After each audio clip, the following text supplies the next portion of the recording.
Hello दोस्तों, इस YouTube channel पर आपका स्वागत है।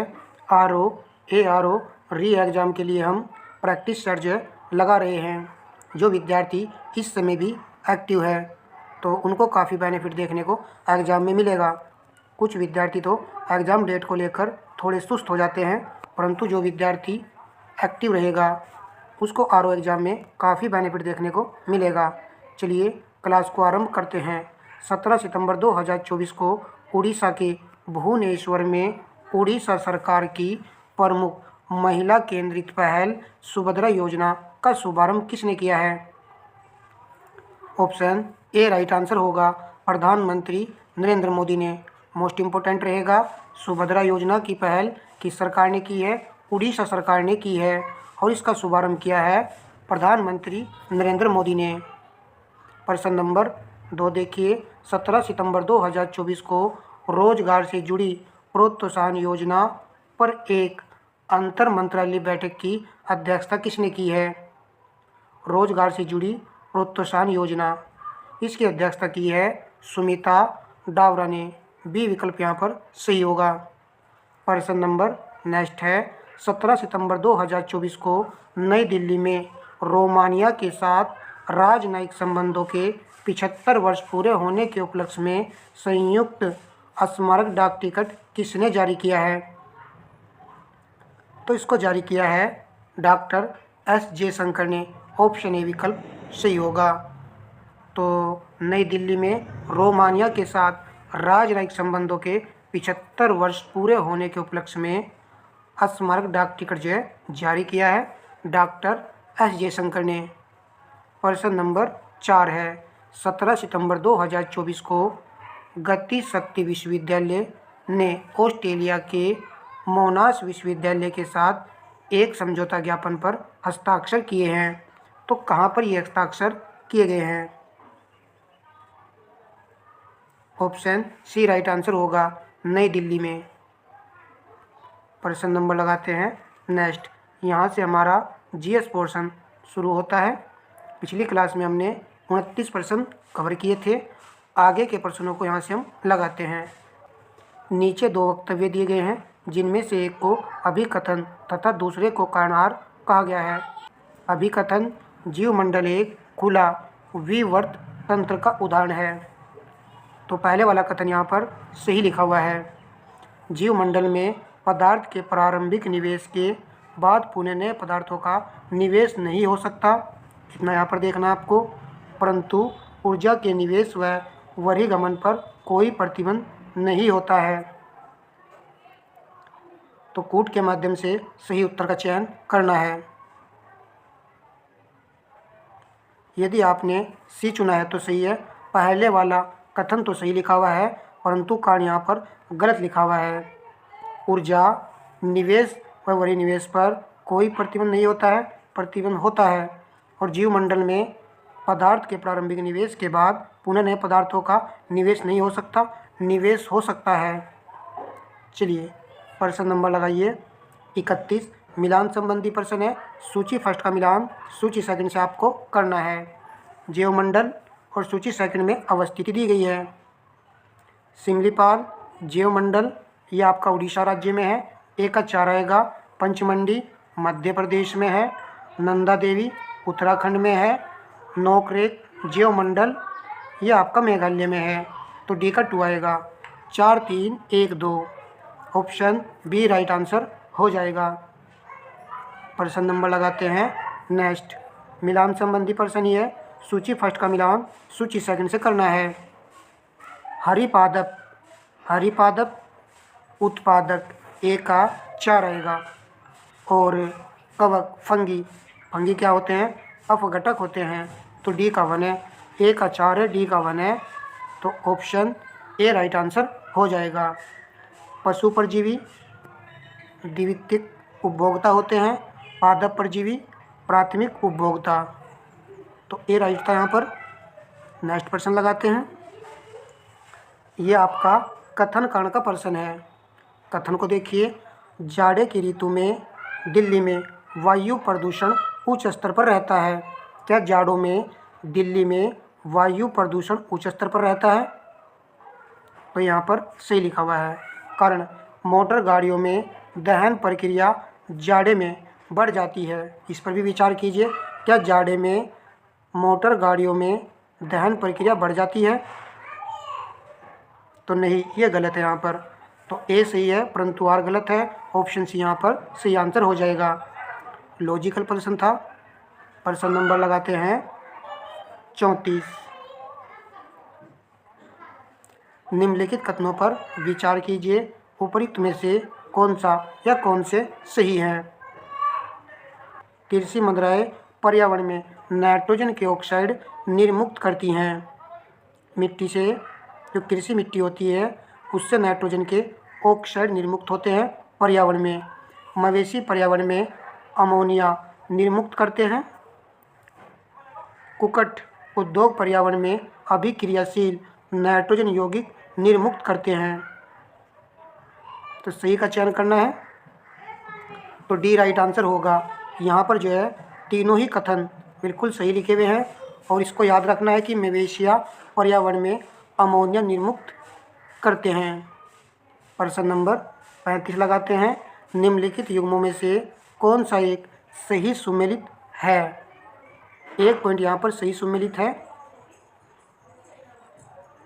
ऑप्शन ए राइट आंसर होगा।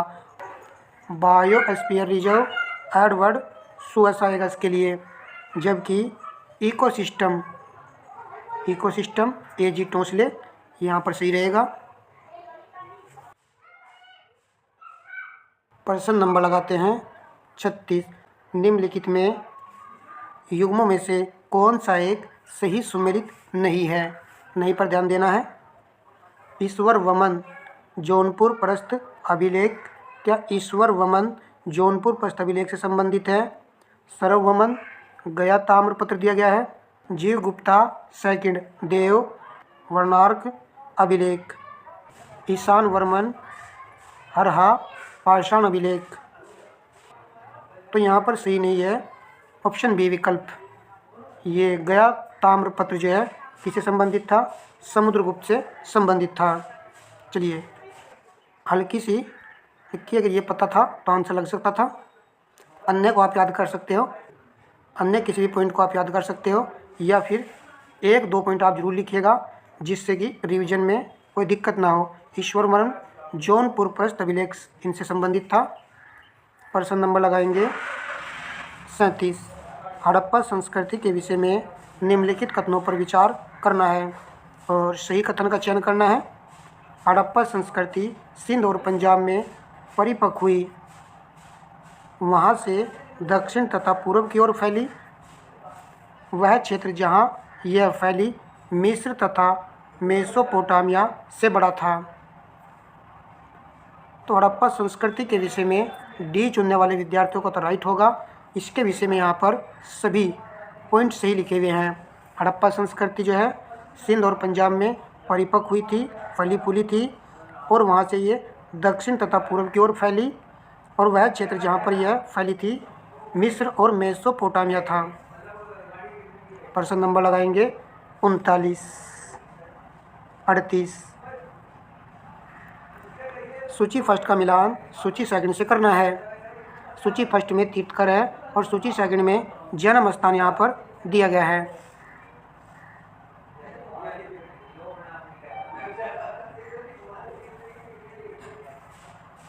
ऋषभनाथ जो तीर्थकर थे, इनका जन्म कहाँ पर हुआ था? तो अयोध्या में हुआ था। ए का 4 आएगा। और शंभवनाथ का जन्म हुआ था श्रावस्ती में। बी का 3 आएगा। पद्मनाथ का जन्म स्थान है कौशाम्बी। सी का 2 है। और पार्श्वनाथ का जन्म स्थान जो है वो है आपका काशी। डी का 1। 4, 3, 2, 1। देखिए किस ऑप्शन में है। 4, 3, 2, 1 ऑप्शन डी में है। तो डी पर्सन का राइट आंसर हो जाएगा। तो याद जरूर रखना है। ये तो याद रहता है कि पार्श्वनाथ का जन्म जो है काशी वाराणसी में हुआ था, और आपको ऋषभनाथ का भी याद रखना है, अयोध्या। अन्य जो 2 पॉइंट हैं उनको भी आप नोट कर सकते हो। प्रश्न नंबर लगाएंगे 39। मिलान संबंधी प्रश्न है। सूची फर्स्ट का मिलान सूची सेकंड से करना है। महाजनपद और राजधानी दी गई है। मत्स्य महाजनपद की राजधानी विराटनगर है, तो 1 का 3 आएगा। कुरु की राजधानी इंद्रप्रस्थ है, तो यहाँ पर 4 लिख दीजिए। सूरसेन की मथुरा है, 1 आएगा। अस्मक महाजनपद की राजधानी पोतन है, इसको नोट कर सकते हो। डी का 2 है। 3, 4, 1, 2 ऑप्शन सी यहाँ पर सही आंसर हो जाएगा। चलिए प्रश्न नंबर 40 लगाएंगे। हमने आपसे एक पॉइंट ये कहा था कि भाई वीडियो को लाइक शेयर करना है। कुछ विद्यार्थी वीडियो को लाइक शेयर ही नहीं कर रहे हैं, तो इससे हमारा मोटिवेशन कैसे बढ़ेगा भाई। तो भाई वीडियो को लाइक शेयर कीजिएगा, जिससे कि हमारी वीडियो को यूट्यूब जो है अन्य विद्यार्थियों को भी रिकमेंड करेगा। प्रश्न नंबर 40 है, निम्नलिखित युग्मों में से कौन सा एक युग्म सही सुमेलित नहीं है। अब हमने ये प्रश्न आपको करा रखा है, गलत तो करने का चांस ही नहीं है। शिल्पाधिकारम ये एक महाकाव्य है जिसकी रचना की थी इलांगो आदिगल ने, तो ये सही यहाँ पर। मणि मेखले ये करा था हमने आपको, और यही प्रश्न का आंसर है। और ये भी कहा था कि इसको आप याद कर सकते हो। शीतल, मणि शीतल की तरह चमकती है, ये बताया था मैंने। तो ये महाकाव्य है और इसकी रचना किसने की थी? शीतले सतनार आएगा इसके लिए, शीतले सतनार आएगा भाई। कुरल, तिरुवल्लुवर, तिरुमदल, तिरुमंगे अलवार। चलिए नेक्स्ट प्रश्न लगाते हैं, इम्पोर्टेंट प्रश्न था। सूची फर्स्ट का मिलान सूची सेकंड से करना है। सूची फर्स्ट में शासक है या फिर अधिकारी, और सूची सेकंड में कबीला दिया गया है।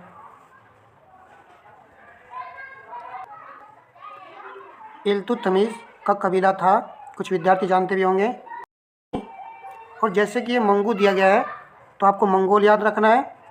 बलबन, इलबरी, जामुलुद्दीन, याकूत, हसबी।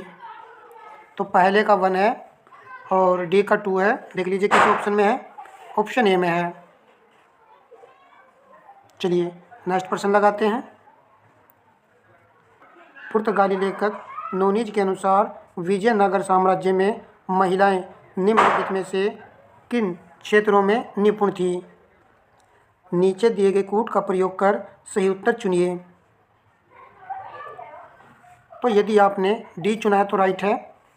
विजयनगर साम्राज्य में महिलाएं निपुण थी कुश्ती में, ज्योतिष शास्त्र में, लेखाकरण में, भविष्यवाणी में। मोस्ट इम्पोर्टेंट प्रश्न है ये, इन सभी में ये निपुण थी। प्रश्न नंबर आपका 43 है। निम्नलिखित युग्मों में कौन सही सुमेलित नहीं है?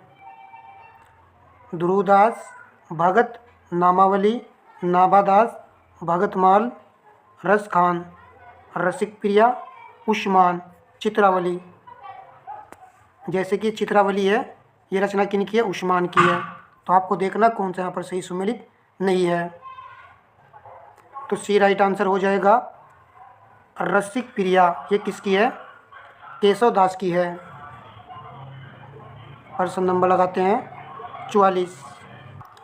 निम्न प्रश्न में 2 वक्तव्य हैं, एक को कथन है तथा दूसरे को कणार कहा गया है। तो सावधानी पूर्वक परीक्षण कर इसका उत्तर नीचे दिए गए कूट की सहायता से करना है। कथन को पढ़ लेते हैं।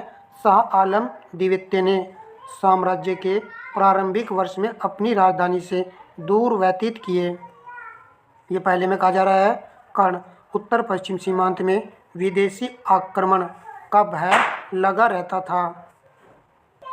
तो दोनों बातें यहाँ पर सही लिखी हुई हैं और आर्य का सही स्पष्टीकरण नहीं है।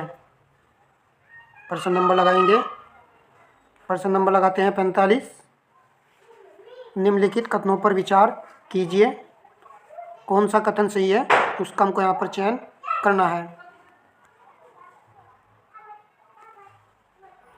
शाहजादा शुजा ने ईस्ट इंडिया कंपनी को 4 से 1/2% के सामान्य सीमा शुल्क से 30 लाख रुपए के वार्षिक भुगतान के बदले मुक्त कर दिया। मुर्शिद कुली जफ़र खान ने कंपनी के दस्तखत को आंतरिक व्यापार के लिए प्रयोग में न लाए जाने की व्यवस्था दी। ईस्ट इंडिया कंपनी के सेवकों ने भारतीय व्यापारियों को सीमा शुल्क से बचने हेतु दस्तक विक्रय कर दी। तो यहाँ पर केवल 2 और 3 सही है, पहले वाला कथन यहाँ पर गलत है। यहाँ 30 लाख लिखा हुआ है, 30 लाख नहीं है, 3,000 रुपये था, 3,000 रुपये था ये। चलिए प्रश्न नंबर लगाते हैं 46। अवध के प्रशासन पर निम्नलिखित रपटों को पढ़ें और नीचे दिए गए कूट से उनका सही काल अनुक्रम पता करें। Narrative of a journey through the upper provinces of Hindustan. तो इसको जो है 1824-25 में लिखा गया था, 24-25 में लिखा गया था। किसके द्वारा? रपट पादरी विपस हेबर ने। तो चलिए यहाँ पर लिख लेते हैं, रपट पादरी विपस हेबर ने इसको जो है लिखा था। Journey through the kingdom of Awadh in the years 1849 से 50। यहाँ पर इसका सन लिखा हुआ है। और इसको किसने लिखा था? कर्नल सलीमैन ने लिखा था। उसके बाद में आउट ड्रम्स रिपोर्ट ये कब प्रकाशित हुई थी? तो ये हुई थी 1856 में। तो आप देखिए 1824, 1856, 1849। तो 1, 2, 3 आएगा, ऑप्शन है यहाँ पर राइट आंसर हो जाएगा। नोट कर सकते हैं इस पॉइंट को, काफ़ी अच्छा ही प्रश्न है। प्रश्न नंबर नेक्स्ट है, निम्नलिखित में से कौन सा युग्म सुमेलित नहीं है? बक्सर का युद्ध 1764 में हुआ था और उस समय गवर्नर जनरल बेंसी टारट थे। लॉर्ड हेस्टिंग ओंगल नेपाल युद्ध, लॉर्ड वेलेजली, चतुर्थ ओंगल मैसूर युद्ध, लॉर्ड कॉर्नवालिस, तृतीय ओंगल मराठा युद्ध। कौन सा यहाँ पर सही सुमेलित नहीं है? तो डी आपके प्रश्न का राइट आंसर होगा। तृतीय ओंगल मराठा युद्ध के समय गवर्नर जनरल थे लॉर्ड हेस्टिंग्स। ये ऐसे प्रश्न है भाई, इनको तो आपको नोट करना ही पड़ेगा और एग्ज़ाम से पहले 15-20 दिन पहले इनका रिवीजन करना पड़ता है। चलिए प्रश्न नंबर लगाएंगे। नेक्स्ट मिलान संबंधी प्रश्न है। सूची फर्स्ट का मिलान सूची सेकंड से करना है। तो जो पॉइंट पता है पहले आप इसको छांटिएगा। हम अक्सर कर कहते रहते हैं बीच बीच में आपको कि प्रश्न करने की पहले कोशिश कीजिएगा। भारतीय उच्च न्यायालय अधिनियम 1861 सी का 4 है, सी का 4 देख लीजिए। डी विकल्प में लिखा मिल चुका है, तो डी प्रश्न का राइट आंसर होगा। आराम से प्रश्न का उत्तर लग चुका है। अब आप अन्य पॉइंट देख सकते हो। भारतीय विवाह विच्छेद अधिनियम 1869 और शाही पद अधिनियम 1876, भारतीय शस्त्र अधिनियम 1878। प्रश्न नंबर देखते हैं 49 है। 19वीं सदी में भारत में आर्थिक विकास की कमी के लिए निम्नलिखित में से कौन से कारण जिम्मेदार थे? भारत में आर्थिक विकास की कमी के लिए, और 19वीं सदी की ये बात कर रहा है। कूट के माध्यम से सही उत्तर का चयन करना है।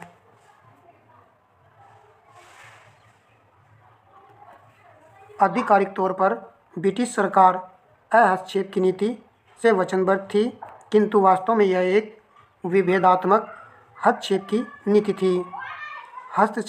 नीति थी। यूरोपीय उद्यमियों के संबंध में बैंकों और एजेंसी घरों के साथ थे, जबकि भारतीयों को स्वजन परिवार व जाति के लोगों पर निर्भर रहना पड़ता था। जब बागानों का अंतरण व्यक्तिगत पूंजीपति के स्वामित्व में किया गया, तब देशीय निवेशकों की जानबूझकर उपेक्षा की गई। तो कूट से सही चुनना है, डी राइट है।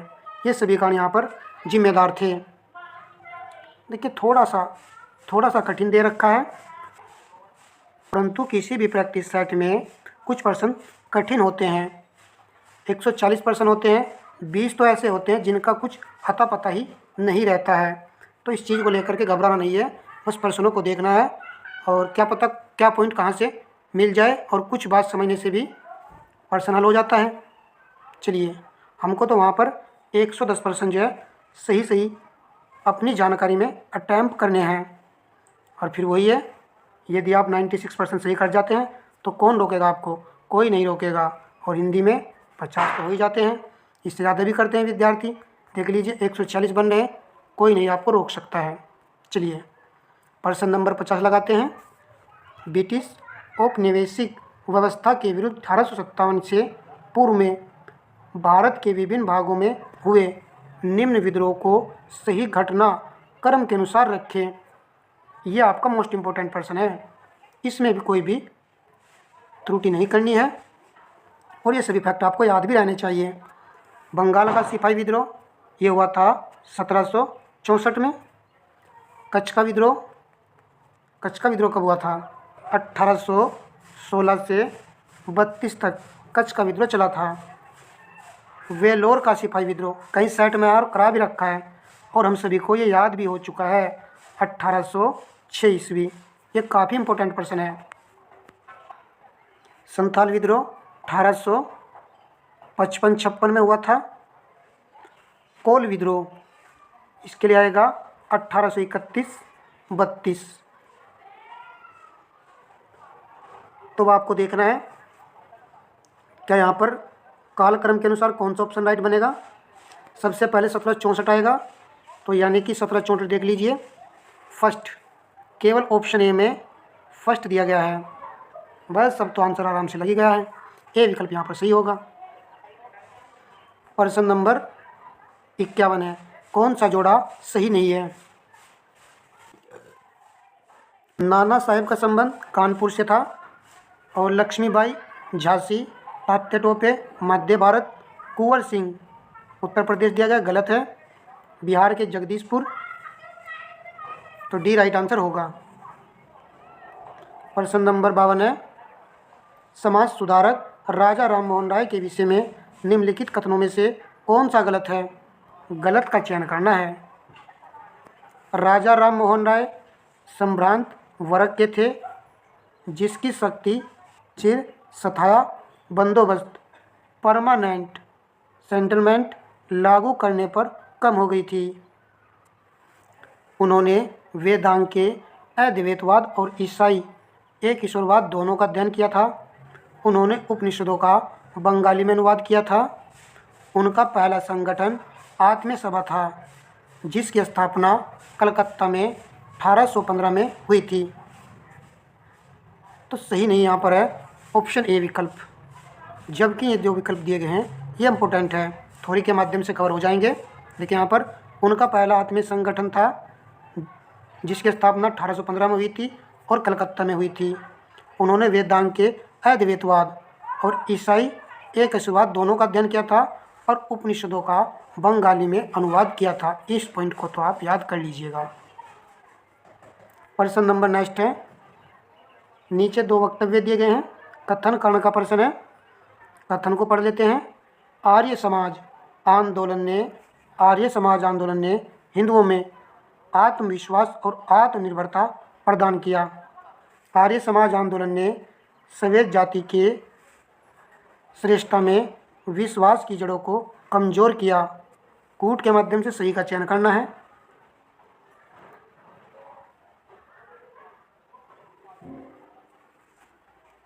तो ऑप्शन यहाँ पर दिए गए हैं, तो 53 का बी होगा। दोनों सही है, परंतु आर्य की सही व्याख्या नहीं कर रहा है। देख लीजिए। प्रश्न नंबर लगाते हैं 54। निम्न वक्तव्यों पर विचार करना है और कूट के माध्यम से सही उत्तर का चयन करना है। कथन 19वीं सदी के सामाजिक धार्मिक आंदोलनों के कारण भारत का आधुनिकरण हुआ।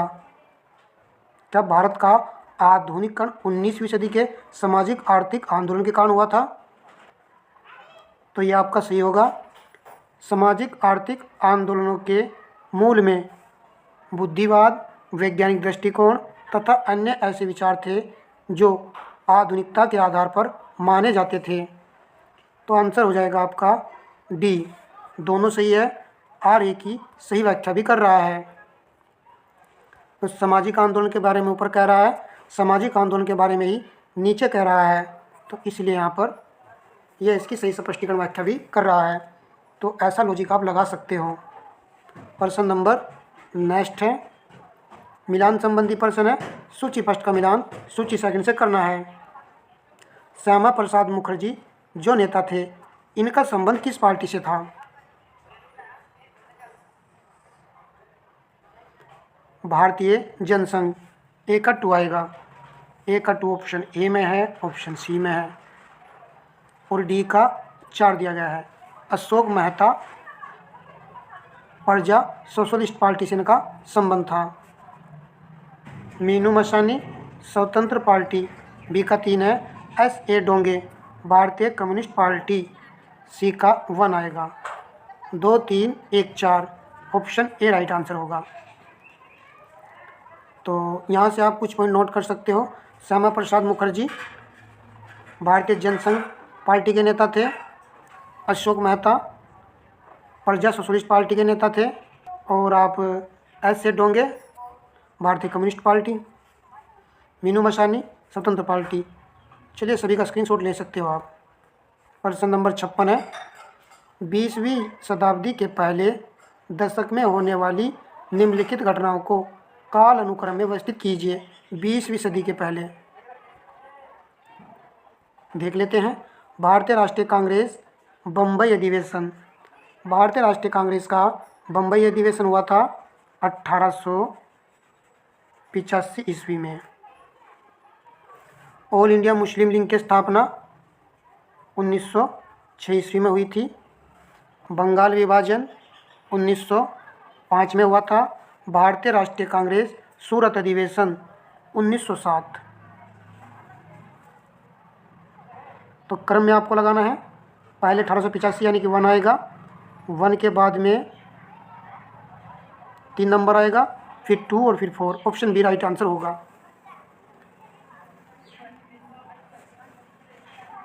प्रश्न नंबर आपका है 57। निम्नलिखित कथनों को पढ़िए, सही विकल्प चुनें। कथन फर्स्ट, 1907 में कांग्रेस वार्षिक अधिवेशन की अध्यक्षता रासबिहारी घोष ने की थी। तो ये सही है। सेकंड कथन देख लेते हैं। इस अधिवेशन में कांग्रेस 2 गुटों चरमपंथी नरमपंथी में विभाजित हो गई। तो 1907 में 2 गुटों में विभाजित हुई थी। ये वाला कथन भी यहाँ पर सही हो जाएगा। कथन नंबर 3, 1916 में वार्षिक अधिवेशन में कांग्रेस के 2 गुट चरमपंथी नरमपंथी का विलय हो गया। इस अधिवेशन की अध्यक्षता एसपी सिन्हा ने की थी। तो ये तो गलत हो जाएगा। 1916 का अधिवेशन लखनऊ में हुआ था और इसकी अध्यक्षता तो अंबिका चरण मजूमदार ने। तो इस कारण से ये गलत है। तो देखिए कौन सा आंसर आएगा। फर्स्ट और सेकंड कथन सही है और तीसरे वाला कथन यहाँ पर गलत है। नेक्स्ट देखते हैं। कथन कारण का ही प्रश्न है, बिल्कुल आरओ पैटर्न पर ये प्रैक्टिस सेट है। खिलाफत आंदोलन ने शहरी मुस्लिम को राष्ट्रीय आंदोलन के घेरे में ला दिया। कारण, राष्ट्रीय और खिलाफत दोनों आंदोलनों में साम्राज्यवाद विरोध का एक प्रबल तत्व था। ऊट से सही चयन करना है।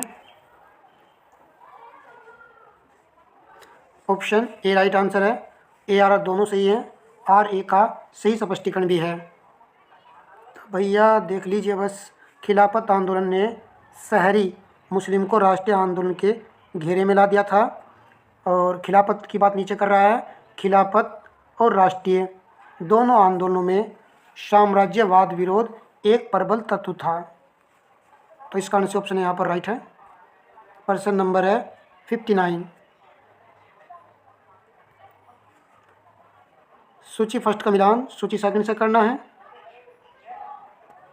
उच्च वेग मैक आएगा, तरंग दैर्घ्य एंगस्ट्रॉम, दाब पास्कल, ऊर्जा का मात्रक जूल। तो सभी एक दूसरे के सामने सही सुमेलित है। ऑप्शन हो जाएगा सी, 1 2 3 4। प्रश्न नंबर लगाते हैं नेक्स्ट। 60वां प्रश्न है, करंट का प्रश्न है। 3 सितंबर 2024 को महाराष्ट्र के मुख्यमंत्री एकनाथ शिंदे ने मुंबई में किस थीम के साथ 2 दिवसीय 27वें राष्ट्रीय गवर्नेंस सम्मेलन का शुभारंभ किया? तो सी राइट आंसर होगा विकसित भारत, सुरक्षित और टिकाऊ ई सेवा प्रतिपादन। तो 27वें राष्ट्रीय ई गवर्नेंस सम्मेलन था ये, और महाराष्ट्र के मुख्यमंत्री एकनाथ शिंदे ने मुंबई में इस थीम के साथ में 2 दिवसीय सम्मेलन का शुभारंभ किया था। प्रश्न नंबर 61 है। 3 सितंबर 2024 को केंद्रीय कृषि एवं किसान कल्याण मंत्री शिवराज सिंह चौहान ने नई दिल्ली में कौन सी योजना का शुभारंभ किया? ए विकल्प यहाँ पर सही होगा, स्टार्टअप एवं ग्रामीण उद्यमों के लिए कृषि कोष। इस योजना का शुभारंभ जो है केंद्रीय कृषि एवं किसान कल्याण मंत्री शिवराज सिंह चौहान ने किया है, और कहाँ किया है? नई दिल्ली में किया है। प्रश्न नंबर नेक्स्ट देखिए। 3 सितंबर 2024 को NDA commandant vice admiral Gurcharan Singh ने पुणे में राष्ट्रीय रक्षा अकादमी के वायुसेना प्रशिक्षण दल में किस स्वदेशी रूप से विकसित सिमुलेटर का उद्घाटन किया? सी राइट है, सुपर डिमोना विमान सिमुलेटर। प्रश्न नंबर नेक्स्ट है। 3 सितंबर 2024 को भारत और केन्या के बीच संयुक्त रक्षा सहयोग समिति की तीसरी बैठक कहाँ आयोजित की गई है? भारत और केन्या के बीच। तो दोस्तों इस क्लास में हमने 37 प्रश्न कवर किए हैं। 7 प्रश्न करंट के थे और 30 जीएस के थे। सेशन पसंद आने पर वीडियो को लाइक शेयर कीजिएगा। जो भी हम आपको प्रैक्टिस सेट उपलब्ध करा रहे हैं वो पार्ट 1 पार्ट 2 के माध्यम से करा रहे हैं, तो सभी पार्टों को आपको वॉच करना चाहिए, तब जाकर के ज़्यादा बेनिफिट आपको देखने को मिलेगा। एक प्रैक्टिस सेट को 1 से 2 दिन में कंप्लीट कर लेते हैं। तो इसका राइट आंसर हो जाएगा ऑप्शन बी, नई दिल्ली। तो नेक्स्ट क्लास में इसी तरह के प्रश्नों को लेकर आएंगे। धन्यवाद दोस्तों।